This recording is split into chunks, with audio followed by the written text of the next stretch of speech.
I thank God for giving me this time to be here, to be a part of this session, and letting me share from His Word. And I also thank all the associated ICPF members for enabling me or letting me to share from God's Word. So something that I wanted to share today is about the failed people in the Bible, not just the successful people, also about the failed people. I mean, we are living in a world where um, our media, textbooks, our academics, everything is mostly focusing on or highlighting on only the successful people. They don't much focus on the failed people. So, I mean, usually we too take inspiration and motivation from the people who are successful. But in the Bible, which is the ultimate guide for our spiritual success, God included both failed people and also the successful people, people who were heroes and also people who were villains in their lives. So I wanted to, I mean, why would God do that? It's because He wants us to learn what to become from the successful people, and what wants us to learn what not to do or what not to become from the failed people. So maybe this is why God included these people. I actually created a small PPT. Yeah, so this is what something I wanted to uh, share about the people who, yeah, when we see, even though there are so many villains in the Bible, so many people who failed, I just wanted to focus on 5 people. And even though these people committed a lot of mistakes, we would only be focusing on one of their greatest mistakes that can happen with all of us too. So, yeah, Samson. We all know about Samson. He was somebody who was chosen by God to be the judge of Israel. He was one of the last judges of Israel. He was a warrior, and he was blessed with this immense physical strength by God. He was blessed with spiritual strength. We know that he came from a very godly family where his parents asked God to bless them with a baby boy, and God blessed them, and he chose this child to be the judge of Israel. So Samson's beginning was a kind of blessing, but then we know that Samson didn't end up really well. His ending was not uh, as God wanted him to be. So what was that? How did he fail? Because when we look at Samson's life, we find that he mostly delighted in the things of the world. Even though he was blessed with such wisdom and knowledge by God, I'm sorry, by strength and spirit, he didn't delight himself in the Lord, but he took his pleasures in the worldly things. We find him that running behind worldly love, and even though he faced problems and he faced many warnings, he still continued to behave this way, because of which he ended up being far from God, ended up in a very in a bad or not kind of villain way, but we find him to be a failed character. So this mistake can happen with all of us too, because we are living in a world surrounded with a lot of things around us. The same things that existed around Samson those days also exist around us, but in a different form. I mean, it's not the same form. We are surrounded with media and mobiles with lots of distraction, and this kind of mistake uh, can also happen to us, where we might delight ourselves in the things of this world. Right now, I'm only gonna point out on their mistake. Finally, we think about the solution. So Solomon, next person, who was David's son. David was somebody who wanted to build a temple for God, but it was Solomon who God chose to build a temple for him. That means we know that he was blessed with such wisdom and understanding. He was a scholar, but we know that he didn't end up as a good king or as his father. He didn't end up a good spiritual leader. All these people who right now we are focusing on, in a worldly way, they were all successful people. I mean, they were in top positions. They were holding on to these great positions that God gave them. But in a spiritual way, they were all failed characters, including Solomon. So how did he fail? So something that I think is because even though he was blessed with all this wisdom and knowledge, he was not living according to what he was knowing. A very common mistake that we all can do, because we know what to do and what not to do, just like Solomon. But we might not follow Bible tells us that what to do and what not to do, but we might or might not follow it.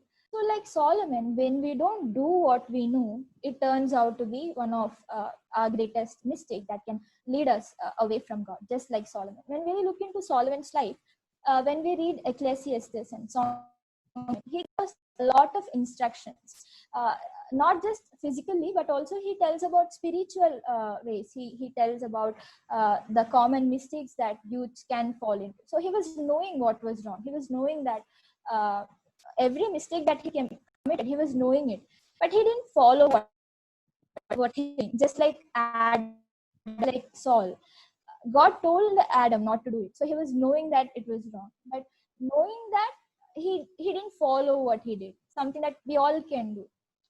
So something that I believe is that when somebody does something without knowing it, it can be termed as a mistake. For example, if Adam was not knowing that eating that apple is a sin, and God would have forgave him because he was not knowing it. But after knowing that it's a sin, he went on to do that, and that is why it became a sin. That is what all of us can do. So Solomon's life teaches us that knowing about words is not just enough. Reading Bible or knowing about these things is not just enough. We can all be knowledgeable about Bible and still never do it, which can lead into a an end which can drag us away from God. Next, Rehoboam, who was Solomon's son. So Rehoboam, so Rehoboam's story uh, can be a very similar ones to all of us. We find Rehoboam in a situation where after Solomon's death, because Solomon was building all these big palaces and all these things, he was laying heavy taxes on the people. He was laying all these huge burdens upon people. So after Solomon's death, people came on to Rehoboam and asked him to cut down the taxes and burdens that his father laid upon them. So when he was faced with such a situation, uh, at first he went and asked the elders advice, elders who served Solomon. And these elders, because they served Solomon, they were a little wise regarding what to do. And so they told Solomon that it would be good that if you cut down taxes and cut down burdens upon people. But Rehoboam, what he did was, even though he listened to the advice of elders, he went on to ask advice from his friends. His friends, on the other hand, told him that to increase burdens and show them your authority and power, and show them who you are by increasing their taxes and increasing their burdens. So Rehoboam foolishly advised his whatever his friends told him. What happened because of this mistake was Israel later on divided into two kingdoms, and Rehoboam stayed as a king for Judah, which is the smallest kingdom. So because of his mistake, whole Israel kingdom was divided. Uh, this thing can also happen with all of us, because we are living in a society where we get faced with situations where we need advice, what to take, what not to take, which course to do, what to follow. And we need advice for all of these things. Sometimes we might consider the elder, sometimes we might consider our friends. Taking advice is not a wrong thing, but what to follow should come from God. Rehoboam also at first he didn't ask God, but yeah, uh, in our case it shouldn't be the elders. We should take advice from elders, of course, but it should be God who should decide what to do and what not to do. Something that Rehoboam's life or mistake teaches us. Next, Esau.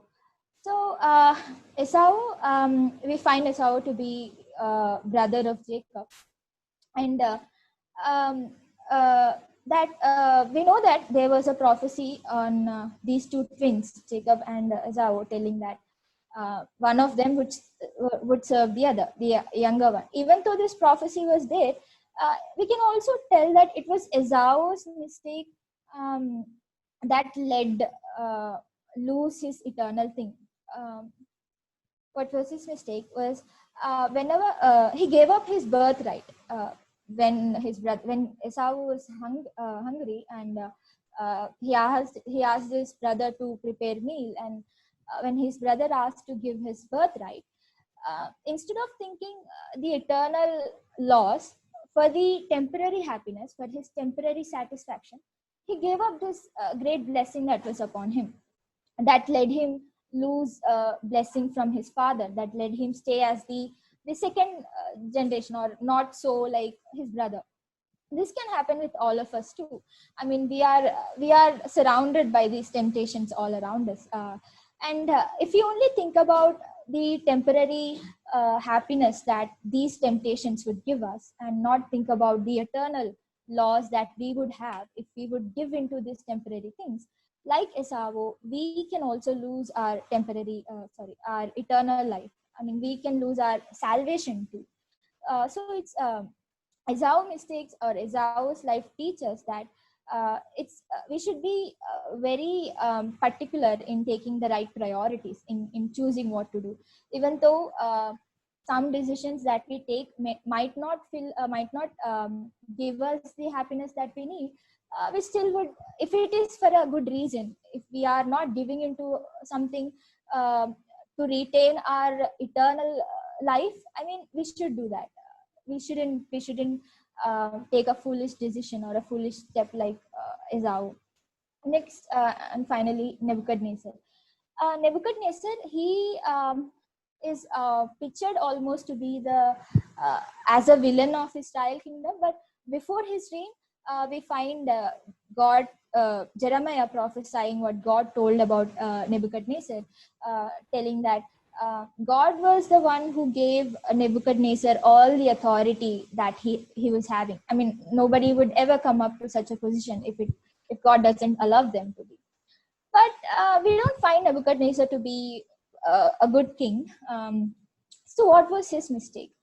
Um, in Daniel, Daniel clearly tells Nebuchadnezzar that Nebuchadnezzar was enthroning himself as the authority over his life. He was not giving the right position to God. Well, as Christians, we might think that this mistake can't happen with us because we always prioritize God to be our most our to be higher above all our things. But this mistake can happen with us too, sometimes unconsciously, which is clearly mentioned in Earl Jabez's book called The God Players, where there is a passage where Earl Jabez tells out about this situation. He tells that in every heart there is a throne and a cross. And if Jesus is on the throne ruling, then self is on the cross dying. But if self is on the throne ruling, then Jesus would surely be on the throne. This kind of thing, we might not be conscious about this thing, but sometimes we might give into our emotions. We might let our choices rule us. We might take this position of God, this throne of God, and sit on this throne, and let God give a second option, and and follow our own thing. The thing is, God accepts this kind of thing. He doesn't or kill us if we do that kind of thing. He's happy with our decisions because he gave us that freedom. What happens is that, like Nebuchadnezzar, we might end up in a very wrong way. We might end up completely away from God. Not just Nebuchadnezzar, we find Jezebel, who placed position and money and fame to be on the throne of her heart. So we should consciously think every moment, who is on my throne of heart? Is it God, or is it money, or is it fame, or is it something else? So we should always be consciously thinking about who is on our heart. So yeah, these are the people that I wanted to share. But as human beings, we are never perfect. Even though we are Christians, even though we had accepted Christ, the old form of human property still exists in us, still is there in ourselves, trying to rule us, trying to take over our decisions. So like these people, we can also end up doing these mistakes. But is that all only these people who committed mistakes uh, became failed people or became villains, or did successful people also commit mistakes?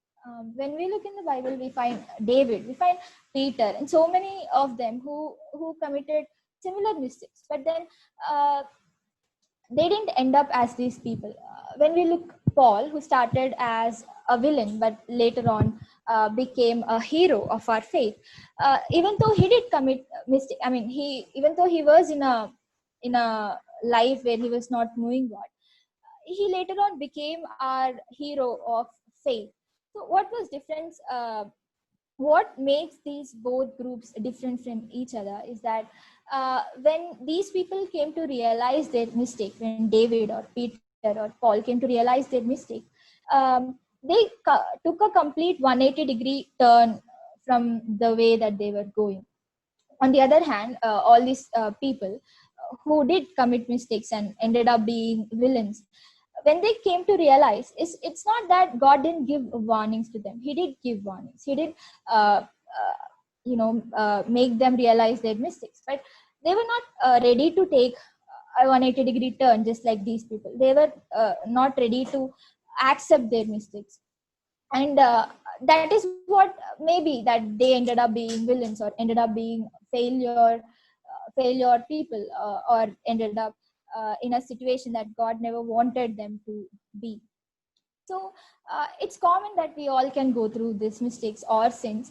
The thing is, we should never try to excuse or tell reasons why we were there. But when we understand that we have committed kind of thing, we should take a complete 180-degree turn that that successful people did, and never do the things that these people, failed people, were holding on to.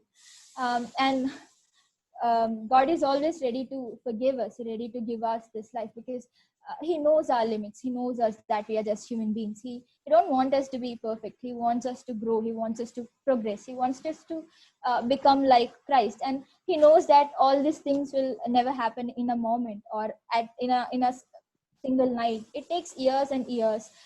Some people might take years uh, to become like Christ, years to hold on to Christ.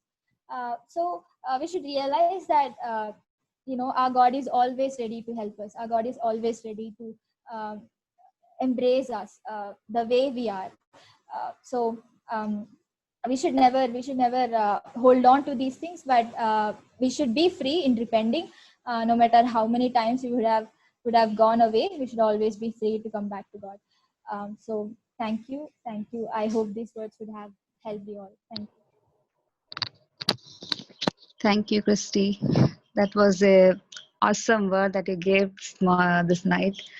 It's really there's a quote that says we should learn from our experiences. But there's another thing that all our life is not enough to learn just from our experiences.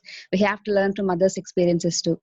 So today you have showed us some people's life, and there are some things that we need to really learn from them. Thank you for bringing such word. May God bless Yeah, you and uncle, use you I'm done. mightily. Thank you, Blessy. Thank you, Christy. Uncle, Franklin Uncle, you can just take. Yeah. Actually, whenever Christy speaks, always be amazed with her words. Uh, I just want to convey the message which came. This is applicable for all. Bible is a unique book. It does not contain only for success people. It clearly says and very openly says the drawbacks, negative side of the people also. So when we look into ourselves, there is a very difficult thing. It is looking ourselves.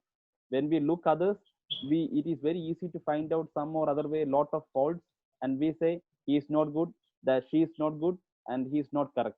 But when you start looking to yourself, you will find many things that need to be corrected in front of the Lord. And the message is very clear. And when you go back to your bed, I just want all of you to kneel down and ask God for forgiveness what you have done in your life. And if anything is there to ask forgiveness and to leave from your life, just do it today. This is a great day. Thank you, Christy. It was a great word. God bless you.